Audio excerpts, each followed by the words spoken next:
Now, my grandmother was a wonderful person. She taught me how to play the game Monopoly. She understood that the name of the game is to acquire.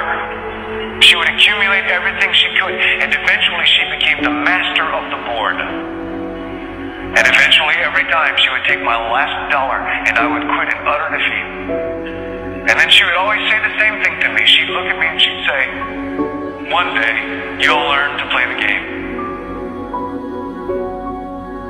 One summer, I played Monopoly with a neighbor almost every day, all day long. We'd play Monopoly for hours. And that summer, I learned to play the game. I came to understand the only way to win is to make a total commitment to acquisition. I came to understand that money and possessions, that's the way that you keep score. And by the end of that summer, I was more ruthless than my grandmother. I was ready to bend the rules if I had to win that game. And I sat down with her to play that fall.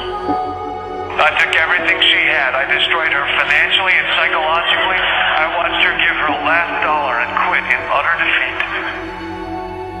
And then she had one more thing to teach me. Then she said, "Now it all goes back in the box." All those houses and hotels, all the railroads and utility companies, all that property and all that wonderful money. Now it all goes back in the box. I didn't want it to go back in the box. No, she said. None of it was really yours. You got all heated up about it for a while. But it was around a long time before you sat down at the board. And it will be here after you're gone. Players come, players go. But it all goes back in the box. Houses and cars. Titles and clothes. Filled barns, bulging portfolios, even your body. Because the fact is that everything I clutch and consume and hoard is going to go back in the box, and I'm going to lose it all. There's not much of an ROI on that.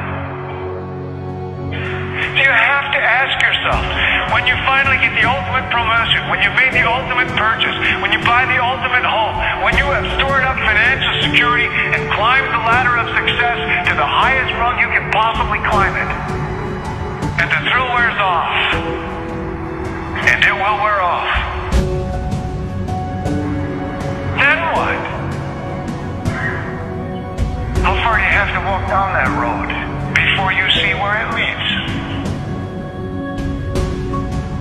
Surely you understand, it'll never be enough.